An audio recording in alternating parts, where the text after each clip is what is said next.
All right, we got the news and nuggets from Minnesota Vikings final practice of training camp 2022.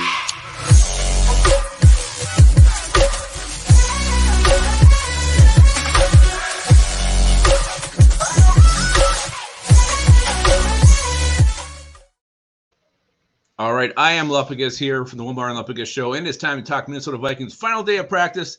Another joint session with the San Francisco 49ers, wrapping up training camp 2022. Speaking of wrapping up, I like wrapping up my day with delicious Lift Bridge Brew. Got myself a hop dish right here. Check them out either at the brewery in Stillwater or find their beers in your local liquor store. Lift Bridge Brewing Company, the sponsor of this video. All right, so let's quit messing around. Minnesota Vikings, they had two joint practices with the San Francisco 49ers. Today was the second one of those. Things got a little bit heated, but no one was thrown out. We saw some of these other joint practices ending in fights. Not the case today with the Niners and the Vikings. Let's just start on the offensive side of the football. A lot of stuff to talk about here. First thing, Kevin O'Connell came out before practice, said Irv Smith Jr. is on track to be ready for week one. I really, really, really hope that is the case. Him in this offense is just another dangerous weapon. You got Jefferson, Thielen, Cook, KJ Osborne, and then you add Irv Smith Jr. to that mix. It's really, really tough for defense to stop that, to defend that. So I hope we see him. I really do. I hope it's not just Kevin O'Connell coach speak and that, he actually is behind schedule. So let's hope Irv Smith Jr. will be there for week one. Let's talk about some guys who also weren't there. Chris Reed missed both of these joint practices with an elbow injury.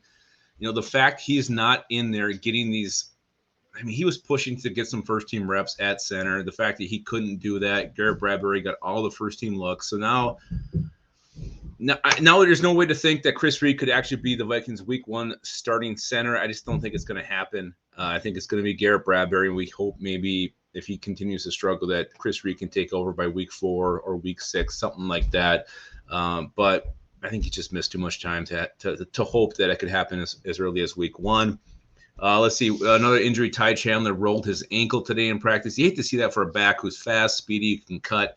An ankle injury, not a good sign. But Kevin O'Connell did say that he expects him to still play on Saturday. So tape that thing up, give him some ibuprofen, throw him out there. Maybe he'll be just fine. But if he doesn't suit up, that is definitely the reason why he rolled an ankle today. A couple other offensive notes here. Nick Bosa from the Niners absolutely terrorized our offensive line. He had his way with Christian Darrisaw, had his way with Brian O'Neill. He was absolutely a beast. And that, it sounds like Darrisaw got the better of him yesterday. A great player like Nick Bosa isn't going to let that happen twice in a row. And he showed his dominance today, and that's fine. He's a great player. It's going to happen. You can't expect the O-line to hold him down every single time.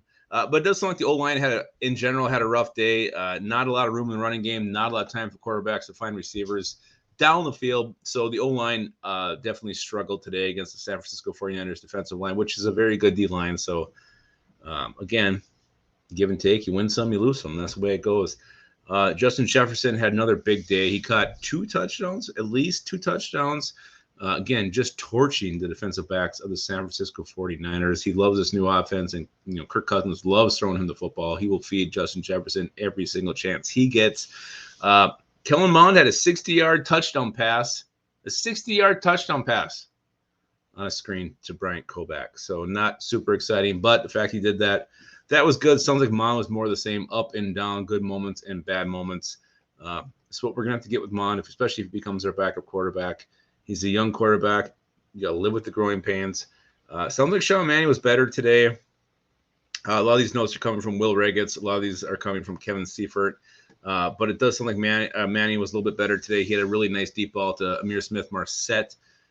Again, Mannion's just hanging around, and they're going to keep him until the end of camp. We'll see what happens, but I'd be shocked if he beats Kellen Mond. Sounds like – no, this was interesting. If you guys are on Twitter today, there's conflicting reports about how our punt returners did. I think it was Reggett said Smith-Marset looked really natural, really great, and then he said Naylor muffed the punt. Then it was Judd Zellgutter or someone from Scoring or somebody said that Naylor was the one that looked better and Smith muffed the punt. I don't know who did better, but I think those two are definitely the ones who are going to be battling out to be the punt returner. I think it's going to be Smith-Marset at this point, but Jalen Naylor definitely still has a very good shot at that job. The final thing I want to talk about on offense today in this joint practices was after practice. You see Christian Darrisaw being mentored, being taught by Trent Williams. This is amazing. You got the silverback Trent Williams taking time out to talk to Christian Darrisaw, show him some technique on the field. They were chatting. He was showing him some moves, some different footwork, things like that. The fact that this veteran is taking time out to help a youngster, you love seeing that. And the fact that Christian Darrisaw is more than willing and more than open to receive that help just shows how great he wants to be and his passion for learning and being the best he can possibly be. So Williams even said, he says he sees a lot of himself in Christian Darrisaw, which is huge praise, which we were already hearing, but the fact that the silverback cements that and backs it is huge. So let's go on to defense. Sounds like the Vikings had a very good pass rush again today, which they had yesterday, but today it was led by Zadarius Smith, Daniel Hunter, and Patrick Jones. Patrick Jones, I think you guys could spank me because I don't think we've really been giving him enough love for the great camp that he has had. He looked good against the Raiders. He's had very solid practices. Patrick Jones is going to have a role this year on this team. I think he may be, I'm going to say it, he may be the third best pass rusher on this team when the season wraps up. I wouldn't be surprised if he's third on this team in sacks. Patrick Jones really, really stepping up in year two. Sounds like our secondary was solid today. Chen Sullivan had an interception of a beautiful Cam Dantzler tip. Cam Bynum had a beautiful pass breakup as well against Deebo Samuel. Never easy to do to go against Deebo, let alone break up the pass. And then it sounds like Josh Metellus, if you can believe this or not, struggled in pass coverage. So Josh Metellus, I don't know why the Vikings would keep four safeties this year. I think you're fine with Harrison Smith, Cam Bynum, and Lewis Cine. I don't think there's anybody else on this roster worth keeping, and that includes Josh Metellus. So that is it. Minnesota Vikings put a big old purple bow on training camp 2022. They got the game this Saturday against the 49ers, then it's just closed practices after that. So training camp was amazing. If you guys, I mean, really, if you're ever able to get down there, check it out. It's you got the beautiful hotel right there. You can stay. You can walk through the back door, go right to the facilities. Tons of stuff for kids to do. And then the players show up later in the evening at the hotel. You can catch them in the lobby. It's just a great, great setup. Well done, Minnesota Vikings. So, yeah, we'll be back tomorrow with another vid, probably previewing the game on Saturday. We'll be going live again after the game on Saturday evening. So be sure to hang around for that. Last Call Live presented by Liftbridge with Onebar and Lupagus. Hell yeah, cannot wait for that. We had a great post game last week, and we're gonna do that again. Cannot wait for that. So yeah, Minnesota Vikings, 49ers. Maybe we'll see some first team. Maybe we won't. I don't know. But the one thing I do know is that you guys should always keep your skull in your hole.